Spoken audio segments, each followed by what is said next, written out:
Hello, everybody. Hello, everyone. I hope you're having an amazing morning, afternoon, evening, night, whatever it is, wherever you are.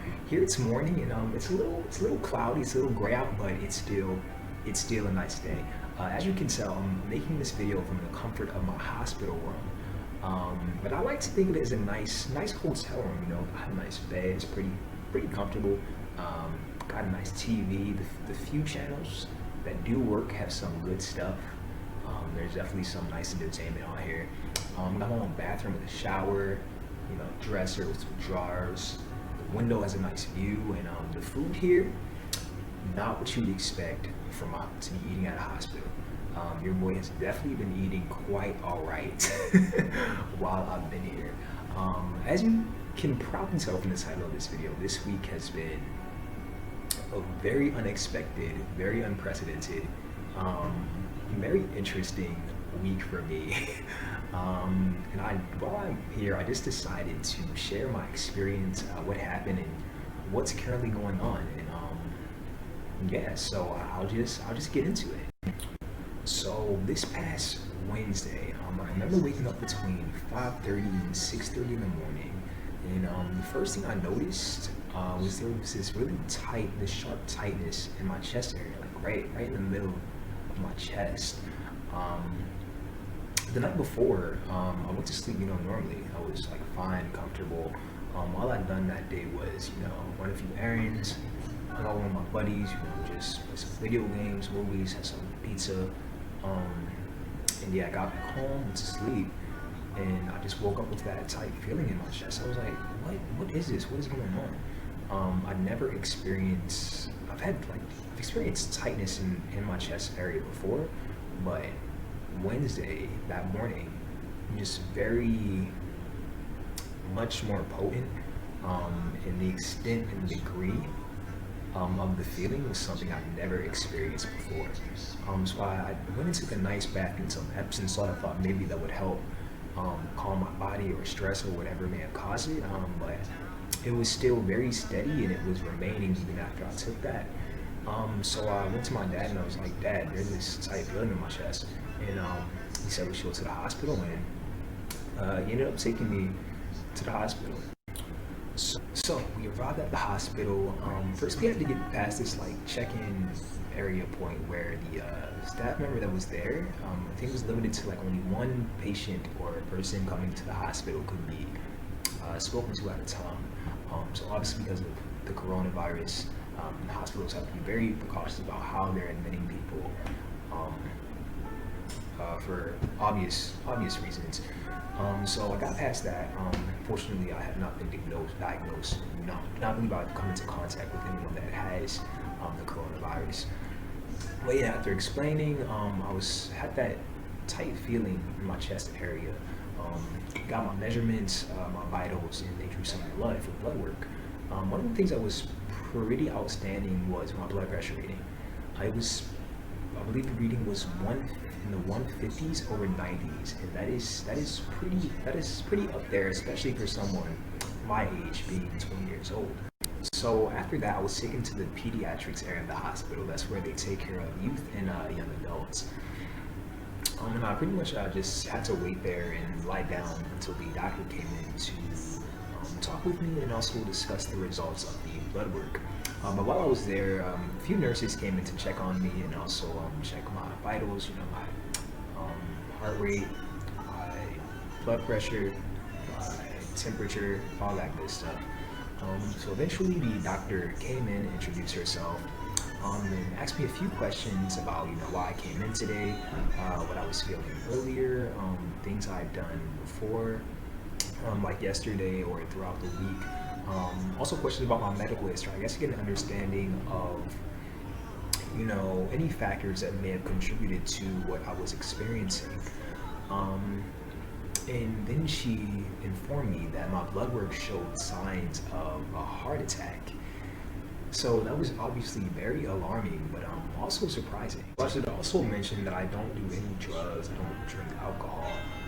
So that was another factor that ruled out some possibilities as to what could have caused this sudden reaction. Well, before I went over to the other unit, I was given aspirin tablets by the doctor. A fun fact for me that I've learned that during this whole experience is that aspirin has actually saved lives. Um, in terms of people that had, had cardiac problems. But the first test, yeah, I remember taking was an EKG and electrocardiogram. Electrocardiogram. I may be saying it wrong, but I'll write it out.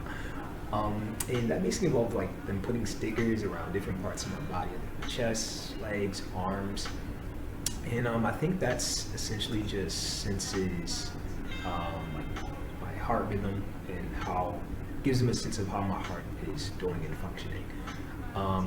After that, I went to get a CAT scan, um, and so you guys have seen that little cylinder thing that like spins really fast. And to lay down, I just slid through there, and that basically just X-rays like different cardiovascular structures. Um, and then later on in the day, I had a coronary angiogram. I think I'm saying that right.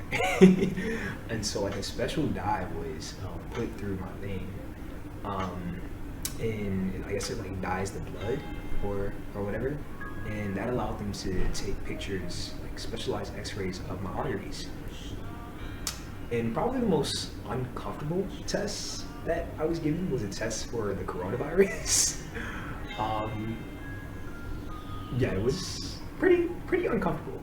So also this present moment, I'm very grateful just to be alive, to wake up this morning, to be making this video. Extremely grateful.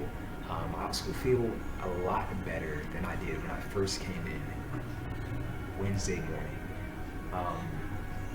The tightness, it's still there to a minimal degree. It's substantially decreased since that morning when I first experienced it. And as you know, nurses have constantly been checking my blood pressure levels, my breathing, my temperature. They've noticed that my blood pressure has also been steadily decreasing. So it appears that my body is getting to a better, more normal condition, and that's wonderful.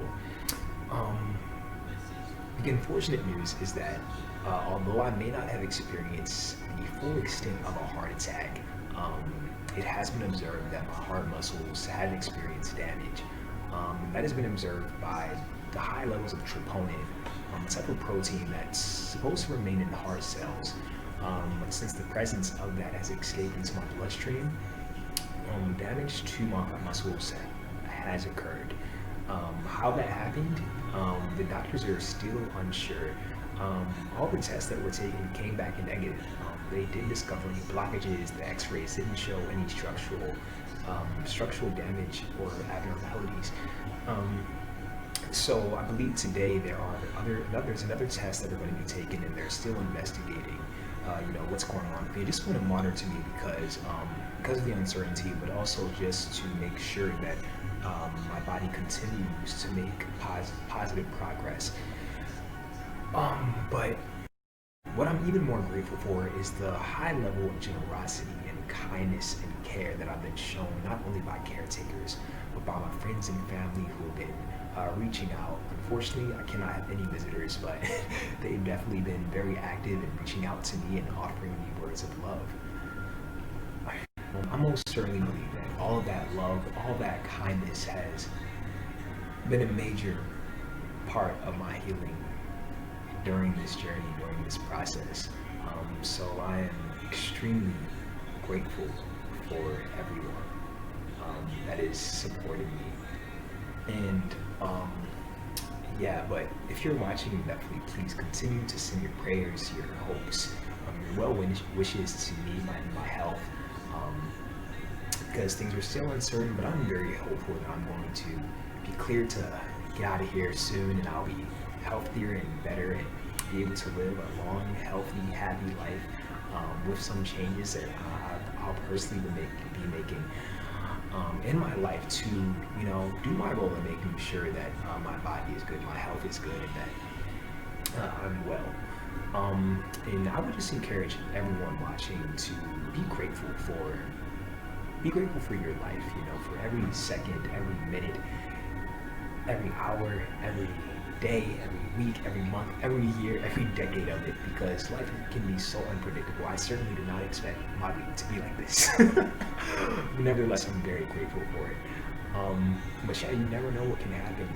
There's and even today I'm realizing there's people in much more grim circumstances than I, that have experienced far more unpleasant, unpredictable circumstances.